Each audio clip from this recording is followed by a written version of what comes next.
Welcome to the deep dive. Today, we're tackling a really important question one of you asked us to explore. Yeah, basically looking at the big forces shaping the global economy. Exactly. And the challenges so many nations are grappling with. So, to dig into this, we're using excerpts from Eric Toussaint's Your Money or Your Life. Right, that's our source material. And our mission really is to unpack the core arguments, the main insights Toussaint lays out in this work. hmm And it's quite a critical look, at globalization, the role of big players like the IMF, the World Bank. And debt, the impact of debt on developing countries. Definitely. It covers a specific period, too, mostly the 70s through the late 90s, looking at crises in Latin America, sub-Saharan Africa, Asia. So for our listener, and really for anyone wanting a clearer view on these, complex global issues, this deep dive should give you a structured overview of Toussaint's arguments. Yeah, we'll hit the key events he highlights, the book's critique of the system, and any alternative views it puts forward. We're hoping to connect some dots that might seem separate and maybe uncover a few surprising things for you. Okay, so let's get into it. The book kicks off by looking at the rise of what it calls a neoliberal offensive. Right. And globalization. What's the main argument there? Well, the book argues that starting sort of in the 70s and gaining steam in the 80s, this neoliberal offensive really took hold globally. And this wasn't just economics. No, not just natural economic shifts. It argues it involved deliberate government policies. Think Reagan, Thatcher, policies designed to reduce the public sector's role. Okay. And Toussaint connects this to some pretty serious impacts on living conditions. Things like mass unemployment. Yeah. OECD unemployment apparently tripled from the early 70s. Wow. Yeah, rising inequality and falling wages for a lot of people in industrialized countries. Yeah. Like U.S. real wages apparently went down for most people between 78 and 93. So the book's perspective is that globalization wasn't just like inevitable, it was shaped. Exactly. It emphasizes that it was actively shaped by policy, things like deregulating capital markets, Which led to. what the book calls financialization. Basically, financial markets getting much more power, more influence over the whole economy, even government decisions. And there's an ideological piece to this too, right? The book talks about that. Absolutely. Mm. Toussaint argues this neoliberal ideology became dominant, almost a monopoly in media, universities, think tanks. Kind of manufacturing consent, as it says. Yeah, that's the term used, Yeah. suggesting that the media played a big role in shaping opinion to accept these policies. It backs this up with examples of falling income. It does. It pulls data, like from the UNDP, showing average consumer spending in Africa dropped 20% over 25 years. 20%. Yeah. And after the 97 crisis in Indonesia, poverty there could have doubled. That's on top of 60 million already in poverty. That's staggering. And even Latin America, a World Bank report mentioned 21 countries saw per capita income fall in 97, with more expected. So real human impact. Okay, so that sets the stage. Neoliberalism, globalization leading to some negative outcomes for many. Then the book really dives into the debt crisis and the role of the IFIs, the international financial institutions. Yes, this is absolutely central to the argument. It talks about a recurring cycle of debt crises in the periphery that's like 85% of the world's population, And these crises were made worse by. often by things outside their control. Rising interest rates, less capital coming in, export earnings plummeting. And there was a key trigger point mentioned, the 1982 crisis. Yes, the 1982 Third World Debt Crisis. The book links it to the U.S. Fed raising interest rates, which hit indebted countries hard. Plus, their export earnings fell, and banks just stopped lending. Okay, so that's where the IMF and World Bank step in. But the book doesn't paint them as heroes arriving to save the day. No, definitely not. It portrays them as dictating terms, these structural adjustment plans, or SAPs. Which are? Basically, conditions tied to the loans, policy changes countries had to make. And Toussaint argues these SAPs often push countries into recession, cost them sovereignty, because they had to follow these external plans. Exactly, and led to falling living standards. So the loans came with a very high price, according to this view. What specific criticisms does the book make against the IMF, for example? Well, one is that their standard fix wasn't right for the Asian crisis in the late 90s. That was mainly private debt, not government debt. Oh, okay. And it even quotes the Financial Times saying maybe too much IMF money just went to bail out foreign creditors. Mm. It also mentions Joseph Stiglitz criticizing the panicking market in Latin America, demanding crazy high returns, risking serious damage. So, questioning the IMF's methods and motives. And the act of repaying the debt itself is framed in a particular way. Very much so. Toussaint sees debt repayment as a huge mechanism for wealth transfer. Transferring from where to where? From workers and small producers in the developing world, the Third World, and the former Eastern Bloc, transferring that wealth to capitalists, both within those countries and in the North. So it's not just settling a debt, it's seen as a continuous drain. Yes, a continuous drain that hinders development, potentially for decades. It's framed as part of this larger offensive of capital against labor, a really crucial point in the book. Okay. The book then uses specific countries as case studies. Mexico is one. What's highlighted there? With Mexico, it points out this paradox. They made massive repayments in the 80s and 90s, but their debt actually went up. How does that happen? Well, interest rates, new loans, maybe under duress. It's complex. The book also argues privatization under NAFTA made Mexico more dependent, didn't create enough jobs, a 20 million job deficit by 97. Wow. Yeah. And poverty rose, social safety nets weakened, and the inequality, just look, in 95, the richest Mexicans' wealth equaled the income of 17 million of the poorest. That's hard to grasp. What about Rwanda? The context there is incredibly tragic. It is. The book links an IMF World Bank SAP, implemented right before the 1990 RPF offensive, to the situation. There was a huge currency devaluation, 67%. This is impact. Prices shot up. But the book also says IMF credit controversially helped fund a rapidly growing military budget. And even after the genocide, the country was saddled with major debt repayments. The human cost is just stark life expectancy plummeted from over 42 years in 1960 to just 23 in 1994. Unbelievable. Then there's the Asian crisis, 1997-98, affecting the tiger economies. Right, countries like Thailand, Malaysia, Indonesia, the Philippines, they'd been praised by the IMF and World Bank. But their growth was vulnerable. The book argues yes, very dependent on foreign capital, cheap exports, and lots of debt.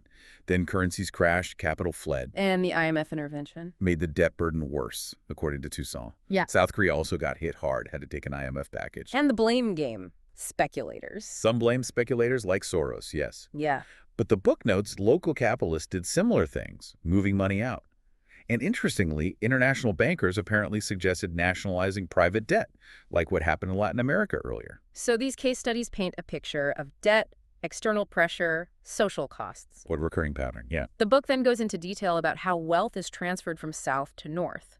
What are these mechanisms? Well, the obvious one is debt repayment itself. Interest and principal, often adding up to more than the original loan. Okay, makes sense. Then there's deteriorating terms of trade, meaning the price of stuff often ends up in Western banks, offshore accounts, real estate in the north, a massive drain. So countries are indebted and their own capital is leaving. What else? Protectionism in the north.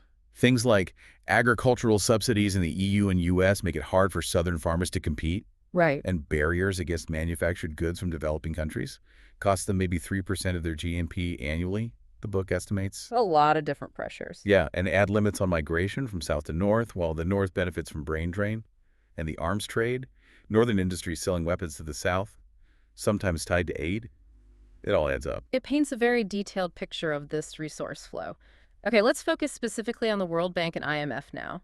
The book gives some history. It does. Talks about Bretton Woods, the initial goals, Keynes versus Morgenthau visions, how the Marshall Plan influenced the World Bank early on. And a shift in focus later. Yeah, towards promoting export agriculture in the South. Cites the Green Revolution in India as an example. Increased food output, yes.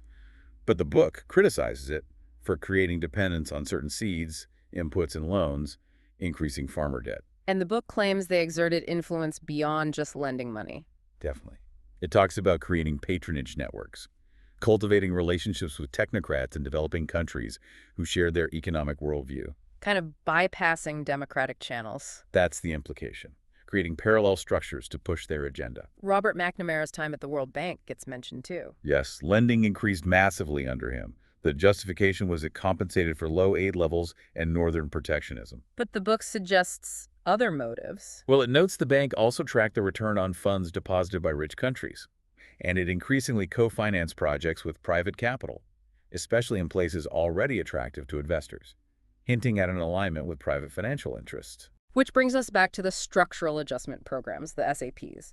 The book is very critical. What do they typically involve? Toussaint breaks them down. Yep. First, stabilization, currency devaluation, price liberalization, cutting government spending austerity. Okay, the immediate measures. Then, deeper structural reforms, trade liberalization, opening up markets, Banking system liberalization, privatization, deregulation, often high interest rates, tax reform, often bringing in VAT, And labor. labor market flexibility, which usually meant weakening unions, fighting unemployment benefits, and pushing good governance, which the book sometimes links to needing authoritarian measures to actually implement these tough SAPs. And the social costs the book highlights. Pretty severe. Cuts to health, education, increased poverty, infant mortality, malnutrition, citing UNDP data. Are there specific examples? Yeah, like hospital visits dropping in Mozambique after user fees came in, reduced healthcare access in Malaysia before their crisis, falling maternal health in Nigeria after a SAP. And it links this to internal security. It suggests the IMF sometimes demanded stronger police or security forces, implying a need to manage the social unrest caused by the economic hardship. It also disputes the idea that privatization automatically reduces corruption. Wow. Okay, so it's a very strong critique, but the book doesn't just leave it there, right? It talks about resistance, alternatives. No, it doesn't end on total despair, which is important. It argues progressive policies are possible and necessary.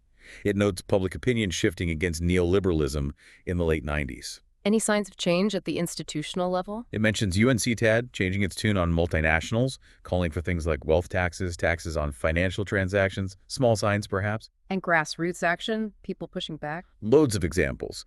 Global resistance movements, counter summits against the G7, IMF, World Bank, events in Rio, Cairo, Chiapas, Manila, building towards the Jubilee 2000 campaign for debt cancellation. It mentions a specific group, COCAD. Yes, the Committee for the Abolition of Third World Debt talks about their history, campaigns, building international solidarity. And the book reminds us of the history, the controversial involvements of the IMF and World Bank. Right. Links to apartheid South Africa, Suharto's Indonesia, problematic projects like transmigration in Indonesia or pole unrest in Brazil, causing deforestation, harming indigenous groups, raises questions about accountability. So given all this critique, what kinds of solutions or alternative paths does the book point towards? Well, debt cancellation is a big one, especially for sub-Saharan Africa. Also, reclaiming assets stashed abroad by corrupt leaders. Okay. It touches on potentially redistributive monetary reform.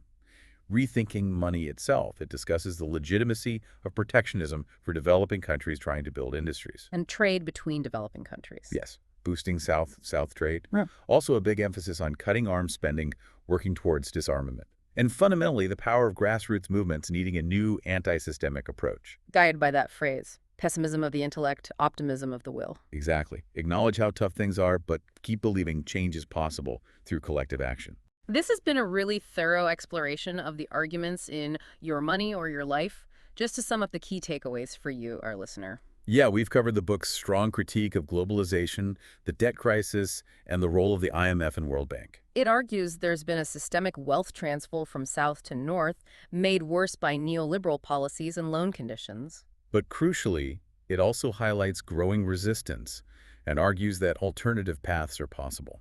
So for you, listener, trying to get a handle on these big global economic forces, hopefully this deep dive gives you a framework. Yeah, a way to see connections, understand the historical context behind today's headlines.